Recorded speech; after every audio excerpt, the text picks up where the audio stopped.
The thing about having insecurities that you've had since you were a kid and that you've been like actively working on is that you could be having like a good week. You could be even having like a good month and it'd be completely fine. And then one day you wake up and you're just like, what if I'm the worst thing to ever walk on this planet? Like, what if I'm the reason that everybody's life sucks? And you know that's not the truth. Like, you know that's an irrational thought.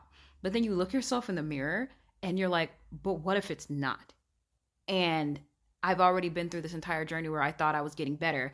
And now I'm at this day where it's like, oh my God, I was supposed to be better. And now I'm having these same thoughts. And now I'm like ruminating and stuff like that. And then you try to go through this thing where you're like, oh, everybody has bad days. Everybody doesn't like go through this. It's not a steady climb. Recovery looks like this, whatever. But in your mind, you're like 7 steps back.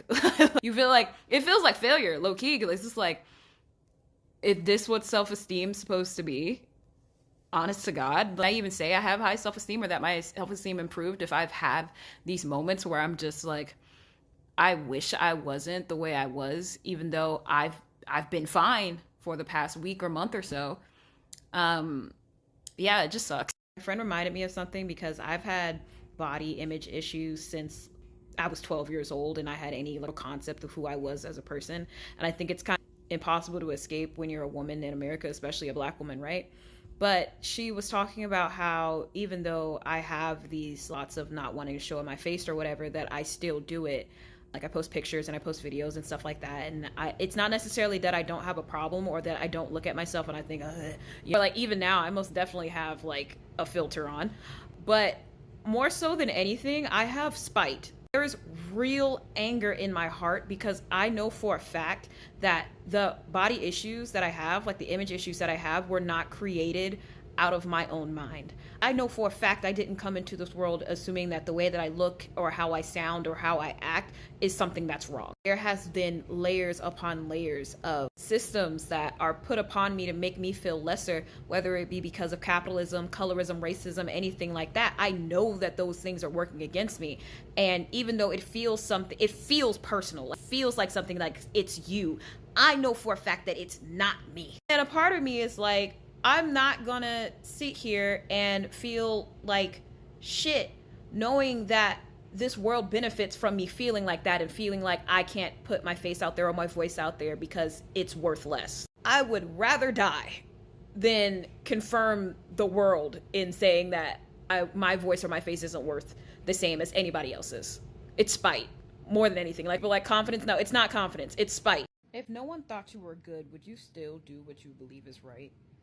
And I know good is very subjective. Like what people consider good genuinely depends on where they are, because there are people who genuinely think supporting is not real is a good thing, right? But I'm thinking about like if people's perception of you were that you were this mean, nasty, bad person, right? And even if you did good things, that wouldn't change people's perception of you. Would you still do what you believe is the right thing? And what would that right thing look like? Like, would that person's or those people's perception of you as an evil person stop you from doing things? I listened to a podcast called Ghost of a Podcast with Jessica Lingotto, and in this episode, she was basically challenging the guest's perception of her own body image and how she views herself. And essentially it got to the point where the guest had said, I don't want to seem like a person who judge people based on their appearance. And Jessica said, do you not want to seem that way or do you not want to be that way? And at the time the guest just said both and just passed by it, but I had to replay that part like 15 times because that's so real. More so than anybody perceiving who you are, just taking that like, oh, well, I don't want them to see me that way. More so than that, do you not want to be that way? If no one else perceived you today, who would you still be as a person? Which I think also goes more into like the difference between being nice and actually being kind, because nice seems to be something that you want people to believe you are, while kindness, being kind, doing active good is something that you have to actively do. One thing I have been trying to learn is that there's no reward for suffering. And that in my mind, when I first heard it, didn't really make sense to me because I don't think I'm suffering just on purpose. I think life is happening to me and I'm just dealing with the fact that it's happening. But I gotta be honest with you, I kind of fetishize my own sadness. It's it doesn't feel good, but it feels familiar, and the familiar is so much easier to deal with than trying to go through the dredges of what pain and suffering you honestly have been going through, and thinking like you, more than anyone, have the ability to pick yourself up. And that doesn't mean that you don't need help. That doesn't mean that you don't need community, but that does mean that you have the right to do things that make you happy, just because they make you happy, not because they're producing anything, not even because it's like this huge random thing. Like if you're like, I want a cupcake and I want to eat this cupcake and I have the ability to, you don't have to worry about, well, I haven't exercised, or I haven't done this, or I haven't, or I'm not at the place where I need to be, so I don't want to spend the money on a cupcake. Do you know, if you have a cupcake right now, not thinking about anything else, not trying to bring in anything else, if you eat that cupcake right now, will that make you happy? And I'm not talking about, oh, well, I don't want to ascribe my happiness to food. I don't want to do all that. Okay. Yeah, I get it. In this moment, in this time right now, in your present, with this one small thing, in the world of like literal ashes where things are falling down and the world is literally falling, like crumbling, will that make you happy? With going outside and listening to the birds or looking at squirrels or doing anything like that, even if it's for 10 minutes, would that make you happy? Don't get a reward for suffering. You are allowed to do things that make you happy, even when it feels like you aren't. Also, I'm really speaking to myself, but the future doesn't exist. Like, it's not a real thing.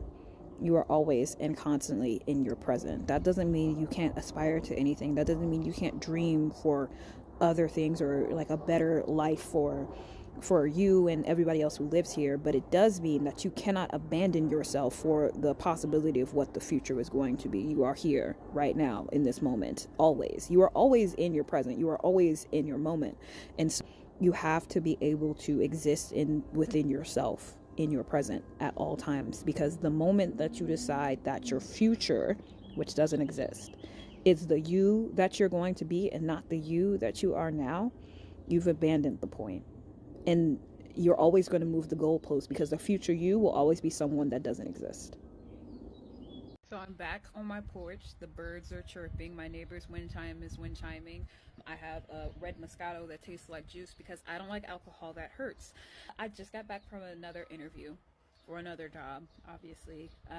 And gotta say, this shit sucks. Like, I know I'm working on the whole you don't determine yourself or your value or your worth on having a job that is respectable or have like this high paying income or whatever.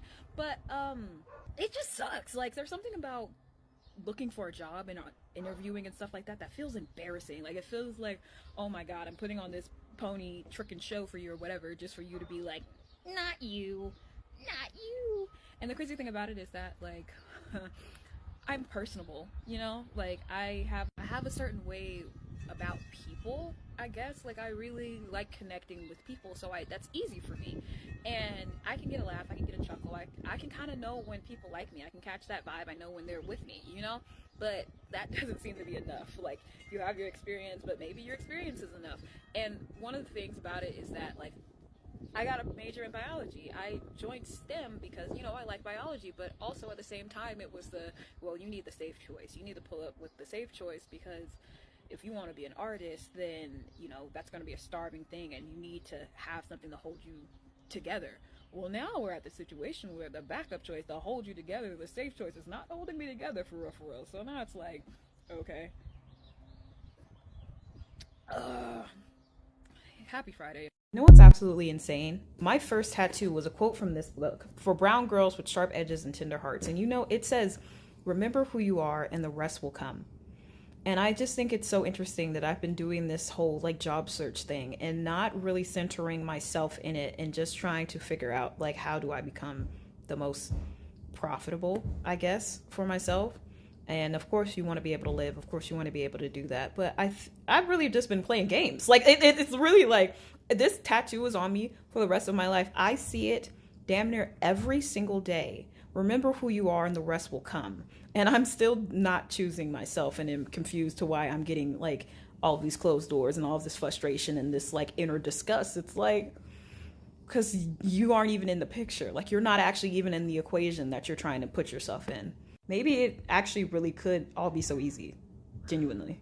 Fat phobia discourse happens every 2 weeks. If we're being generous, maybe every 4 weeks. But it always just reminds me once again how screwed we are when we place the value of people on things that can be changed so quickly and so easily, things that really don't have any intrinsic value to who you are as a person. The markers of what makes you a good person or a successful person or a person who deserves to be loved or a person who deserves to be in a relationship or a person who deserves to have friends, a person who deserves peace, a person who deserves being able to live a happy life. Really thinking about the barriers that people put on that, like you have to reach this level to be able to deserve good things. Intrinsically, as a human being, if you don't fit this certain mold, you don't deserve those things. You don't deserve to be catered to. You don't deserve to have like a genuine good life because you don't fit this mold. Y'all understand how unstable being in a human body is, or just like how we made all this shit up. I know people are like, if you're a human being, you deserve to have the same level of respect and dignity as any other human being, but people don't actually believe that. And then there are people who are like,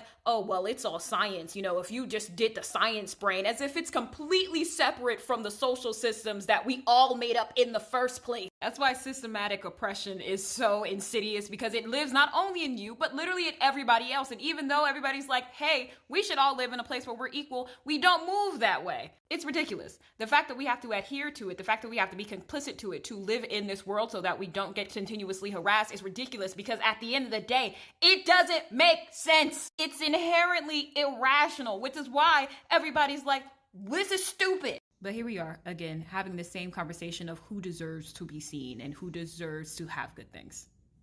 I wish there wasn't such a stigma on loving things openly.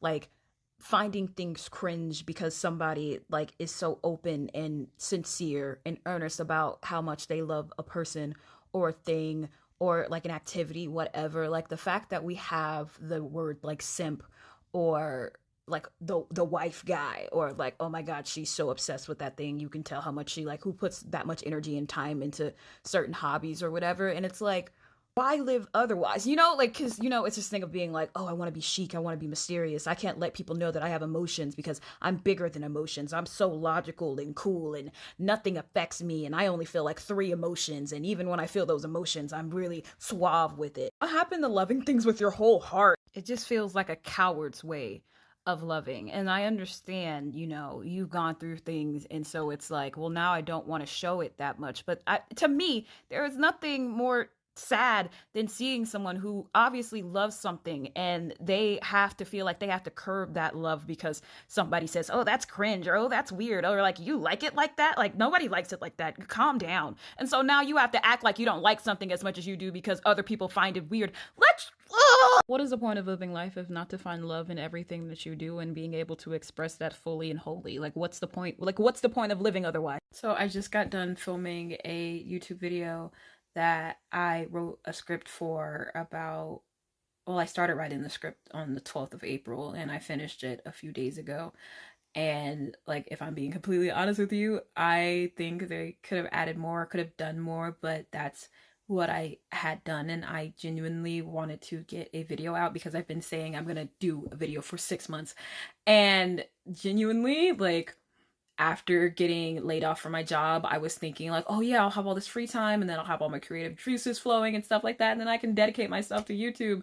No, actually, being unemployed and like the trauma of losing a job that I really liked, that I thought was secure, and just having that not be the case actually left me with no creative juices and really depleted. And I actually had to give myself time to deal with that before I could actually even think about making any type of creative content. Like I had to grieve, I had to be a human being, and I also had to learn that I don't have to be like productive in every way, shape, or form, even if it wasn't like, because like my channel isn't monetized. It wasn't like I was gonna really make money from it, but it was more so like, okay, well, now you don't have a job, so now you gotta like make this thing because you have to like keep making stuff. Because I mean, what are you gonna do with all this time? And it's like, maybe rest, maybe cry, maybe grieve over something that's, you know, it's like a really rough thing to go through.